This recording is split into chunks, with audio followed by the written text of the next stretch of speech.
오늘 말씀을 이 성탄 주일에 나눌 말씀의 제목은 온 백성에게 좋은 소식이라는 제목입니다.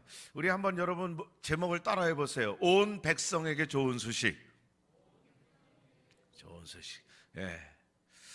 이 제목에 사실은 중요한 키가 담겨 있어요. 온 백성에게 좋은 소식이다. 여러분은 어떤 소식을 들으면 좋으세요? 어떤 이야기를 들으면 좋으세요? 군바리는 제대했다, 제대해라 라는 소식, 그런 소식을 참 기뻐하겠죠. 우리 장가 또 시집을 아직 준비 중에 있는 우리 청년들에게는 이제 결혼 날짜 아주 좋은 소식이죠.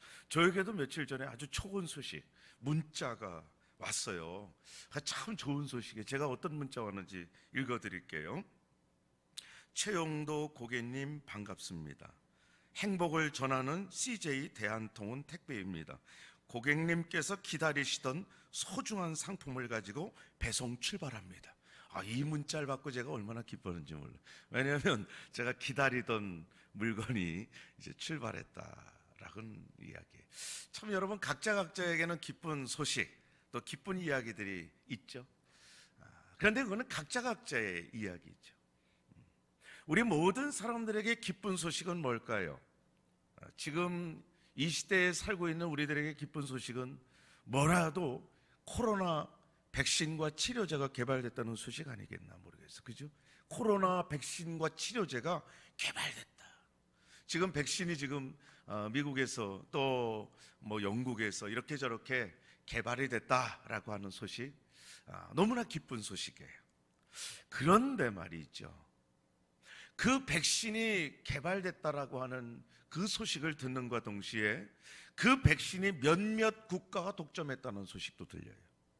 더군다나 우리는 바로 이웃에 있는 일본이라는 나라는 전 국민이 약 1억 2천 되는 전 국민이 2번 무료로 맞을 백신을 확보했대요.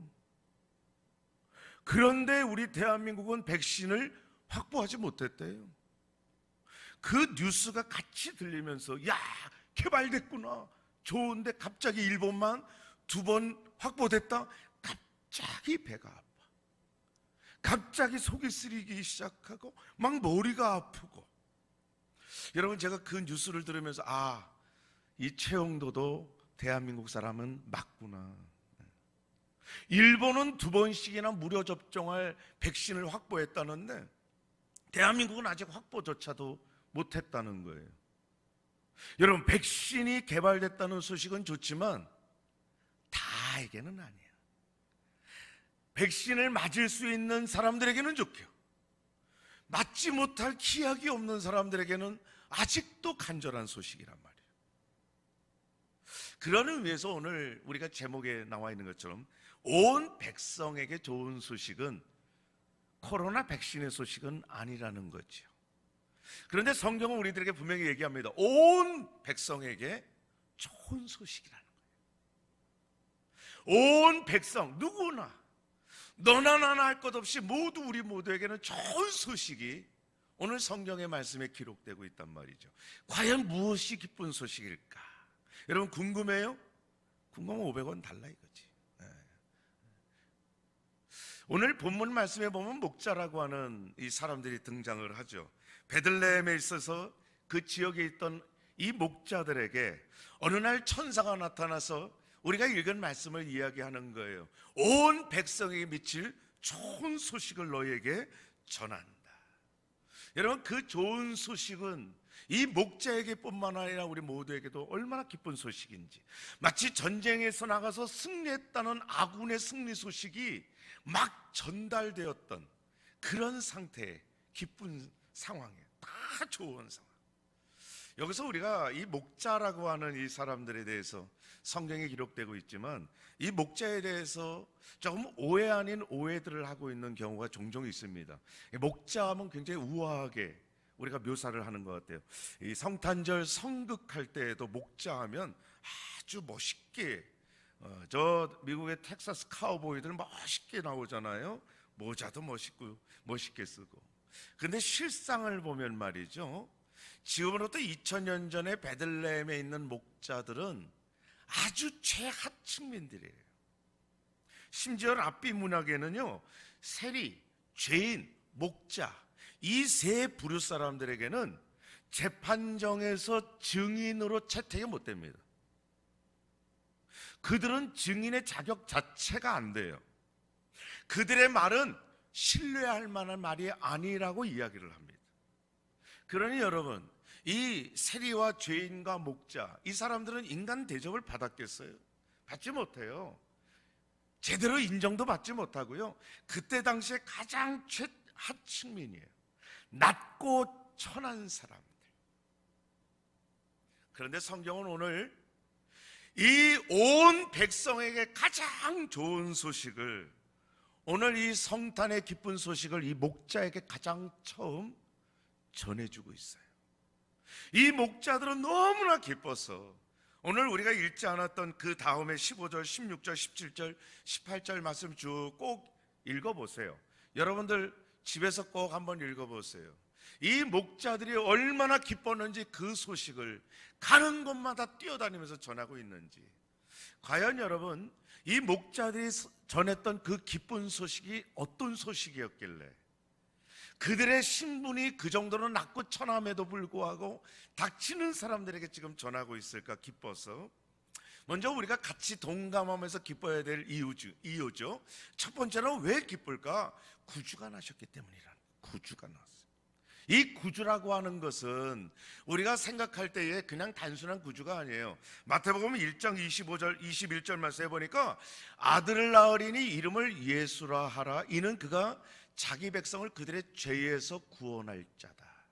마치 물에 빠진 자를 건져내는 것처럼 죄 가운데, 죽음 가운데 있는 자들을 건져내고 살려내는 것, 이것이 바로 구주의 일이에요. 이 구주가 이 땅에 태어나고 탄생하셨다라는 소식, 이것이 오늘 이 목자들에게 들려지고 있단 말이에요.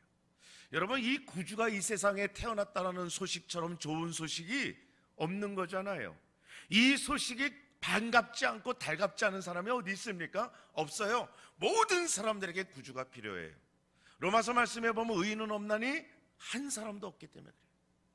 그래서 의인이 없고 모든 죄인이기 때문에 구주라고 하는 것은 우리 모두에게는 가장 기쁜 소식, 그 어떤 소식보다도 모두에게 기쁜 소식이란 말이죠. 따라서 여러분, 이 구주가 태어나셨다라고 하는 성탄의 소식은 구원의 첫 출발이고 모든 백성이 그토록 기다렸던 가장 기쁜 소식입니다. 여러분, 이 소식이 들렸는데 이 소식을 전달하지 않을 사람이 있겠어요? 그죠? 여러분, 만병통치약을 여러분들이 혹시 아신다고 생각해 보세요. 만병통치약을 나만 알아? 그런 사람은 거의 없을 거예요. 입이 간질간질할 거예요. 야, 먹어봐, 잡숴봐, 끝이야. 저도 우리 선교사님들, 제가 중국에 선교 갔을 때도 말이죠, 거기에 있는 선교사님이 그래, 목사님 이거 꼭 가서 발라보세요. 끝입니다. 무좀 끝, 상처 끝. 발라보라는 거예요. 그 제가 얼마나 기뻤어요. 발라봤더니 아무런 소용이 없지만 그래도 그분에게는 효과가 있었기 때문에 전하지 않을 수가 없단 말이죠. 여러분, 암에 걸린 환자를 치료한 의사가 있다면 그 의사를 소개하지 않을 환자가 있겠어요? 목자가 그랬다는 거예요. 얼마나 기쁜 소식이었는지 전하지 않고는 배길 수가 없어요. 만약에 그런 소식을 전하지 않았다면 정말 몹쓸 인간이 되고 마는 거예요. 그건 나쁜 인간이에요. 반드시 전해야 된단 말이죠. 오늘 구주가 이 세상에 태어나셨다라고 하는 이 기쁜 소식을 천사들로부터 전해 들은 목자들이 한 일은 우리가 읽지 않았지만 오늘 본문 말씀에 16절에 보니까 빨리 가서, 급한 거예요. 얼마나 기쁜 소식이었는지 빨리 갔어요. 그리고 17절 끝에 보니까 전하니 그랬어요. 빨리 가서 막 전하는 거예요. 그리고 18절에 보니까 듣는 자가 다 목자들이 그들에게 말한 것을 놀랍게 여겼다. 함께 기뻐하면서 함께 즐거워하는 것. 얼마나 이 목자들이 복음을 전하고 구주가 이 세상에 태어나셨다는 소식을 자기들만 알지 않고 전하고 전했다는 것. 드디어 우리가 그렇게 기다렸던 구주가 이 땅에 오셨다. 여러분 상상해 보세요. 그렇게 기뻐하면서 그 구주 탄생의 소식을 전하던, 그리고 달려갔던 그 목자들의 모습. 여러분 그 목자들이 어떻게 전했겠어요? 기쁘다 구주 오셨네. 아마 그랬을 것 같아요.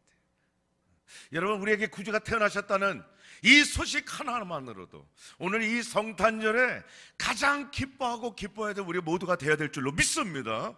두 번째로 이렇게 기뻐한 이유는 그리스도가 나셨기 때문이라는 거예요. 우리가 읽은 본문 11절에 그러죠.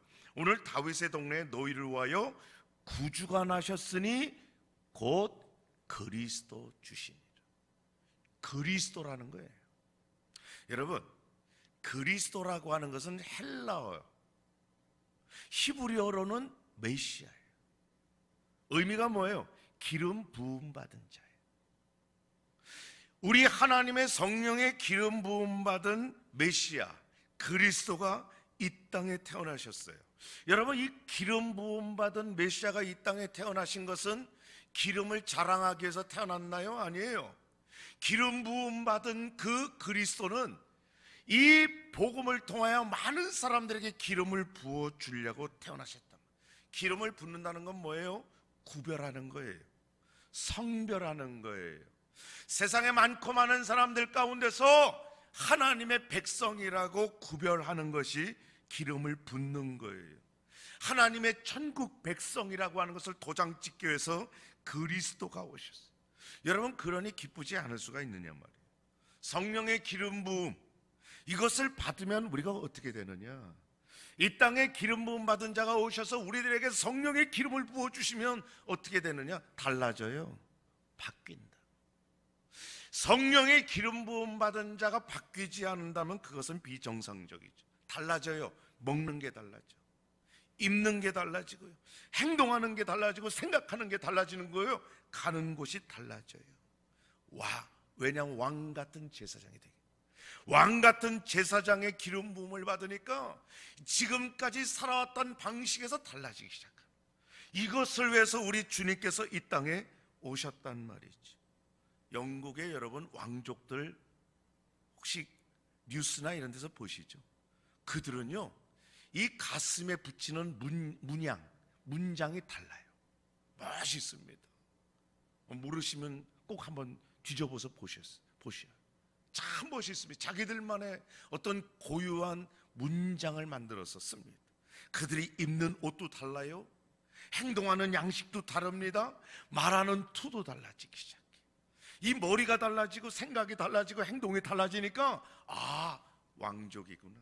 우리 옛날에 조선시대 때도요 왕의 수업을 받은 왕자들은요 혹독한 수업을 받았어요. 왜요? 왕의 제목이 되기 위해서는 바뀌어야 되기 때문에 그래요. 여러분 이 땅에 우리들을 하나님 나라의 왕자로, 하나님 나라의 공주로 구별하시기 위해서 우리 예수 그리스도께서 이 땅에 태어나시고 오신 줄 믿습니다. 그러니 기쁨. 드디어 우리가 하늘의 천국의 왕자고 공주가 되는구나.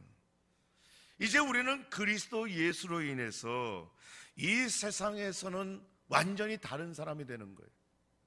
그러니 다른 방식으로 사는 거죠. 말도 좀 달라야죠. 믿지 않은 사람들하고 어떻게 똑같이 그렇게 비참하게 소망이 없는 말을 하면서 삽니까? 왜요? 하나님이 우리를 구별해 주셨기 때문에 그렇게 산단 말이죠.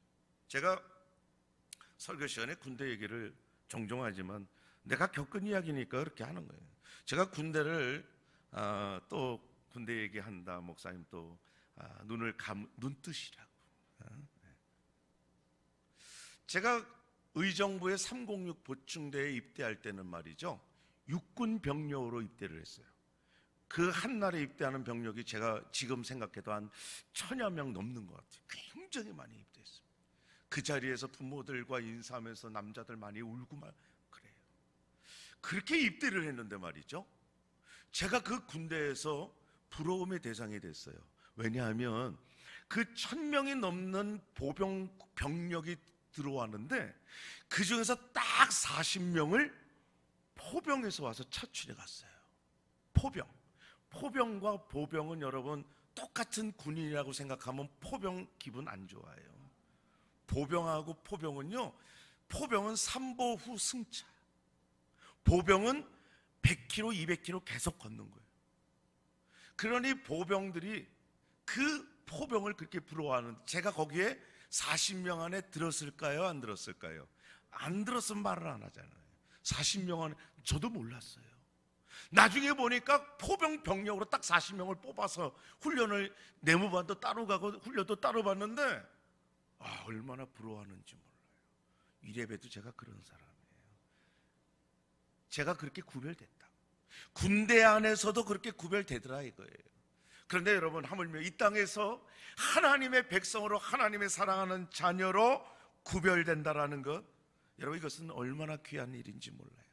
우리 모든 사람들에게 혀가 있어요, 입이 있어요. 그러나 다 똑같은 거 아니에요. 똑같은 혀와 똑같은 입이 아니라, 어떤 입은 하나님을 찬양하는 입이지만 어떤 입은 욕하고 남을 헐뜯고 미워하는 입이란 말이에요. 여러분, 우리들에게는 하나님을 찬양하고 감사하고 기뻐하며 이 입술 통해서 생명의 복음을 전해야 되는 그런 귀한 복이 있고 구별된 자인 줄 믿으시길 바랍니다. 오늘이 바로 그 예수 그리스도가 이 땅에 오신 날이에요.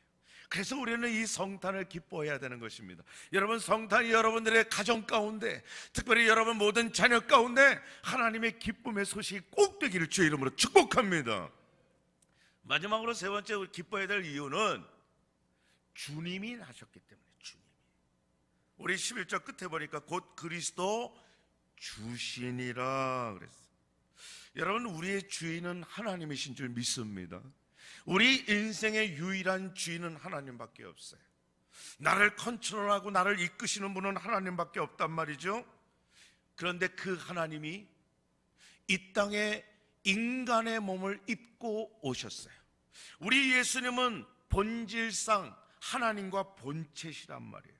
그 영광과 경배를 받으시는 것은 동일하게 받으세요. 그럼에도 불구하고 우리 인간의 죄와 죽음의 문제를 해결하기 위해서 독생하신 예수 그리스도께서 성육신해 주신 날이 바로 오늘 성탄의 날이에요. 나를 살리기 위해서 이 땅에 오신 주님, 그 주님을 우리는 나의 주인이라고 고백하는 겁니다. 여러분, 우리 주님이 나의 주인이라고, 나의 주재권을 가지신 분이라고 고백할 때 행복하고 기쁜 거예요. 내가 내 인생의 주인이야? 어디 예수가 내 주인이야? 나는 그거 인정 못해. 그 사람에게는 불행이지만, 우리 하나님을 나의 주인이라고 고백하는 자마다 하나님이 주인 되어 주시고, 그런 자마다 하나님이 기쁨을 주시길 믿으시길 바랍니다. 그 대표적인 인물이 다윗이에요. 여러분, 다윗이 역대상 29장 11절 말씀에 이런 고백을 했습니다. 여호와여, 위대하심과 권능과 영광과 승리와 위엄이 다 주께 속하였사오니 천지에 있는 것이 다 주의 것이로소이다. 여호와여, 주권도 주께 속하였사오니 주는 높으사 만물의 머리심이니이다. 여러분, 다윗이 평생 이 고백을 하고 자신 인생의 주재권을 하나님께 올려드렸을 때에 다윗의 인생은 하나님이 기뻐하는 인생일 뿐만 아니라 다윗 스스로도 복되고 기쁜 행복한 인생을 살 수 있었습니다. 여러분, 인류의 역사들 가만히 보면 바벨론이라든지 페르시아, 그 나라를 일으키신 분, 또 저 헬라, 알렉산더 대왕의 헬라와 로마를 일으키신 분, 그분이 바로 역사의 주인공 되시는 하나님이에요. 그 하나님이 저와 여러분들의 주인이라고 말씀하세요. 나의 인생의 주인은 하나님이라고 우리가 고백하고 그것을 믿고 인정하고 하나님 앞에 엎드릴 때에 우리 하나님은 우리들에게 생각지도 못했던 기쁨을 부어주시는 하나님이에요. 성탄절이 바로 이 하나님을 나의 주인으로 고백하고 그 주인 되신 주님인 이 땅에 오신 날, 이 바로 이것이 성탄의 날이에요. 이 소식을 목자들이 그렇게 기뻐서 뛰어다니면서 전하고 또 전했습니다. 여러분, 이것은 이 목자는 바로 우리들의 모습이 되려고 하시는 말이에요. 내가 목자처럼 이렇게 기쁜 소식을 평생 전하면서 사는 기쁨의 성도가 되어야 되겠구나. 여러분, 우리 음악가 중에서 베토벤이라고 하는 음악가 있죠. 그 베토벤이 이 기쁜 소식을 곡으로 만든 게 있어요. 찬송가 64장이에요. 기뻐하며 경배하세 영광의 주 하나님. 이 베토벤이라는 사람이 자기가 가지고 있는 달란트를 가지고 하나님을, 이 우리의 구주 주인으로 오신 하나님을 찬양하고 경배하면서 찬양을 했습니다. 여러분, 오늘 이 성탄의 축하 예배, 성탄 주일 예배를 통해서 다시 한번 예수 그리스도가 여러분의 주인이 되시고, 여러분의 그리스도가 되시고, 여러분들의 하나님께서 이 땅의 주인 되어 주신 놀라운 축복이 우리 모두의 기쁨이 되고 감사가 되길 주의 이름으로 축복합니다.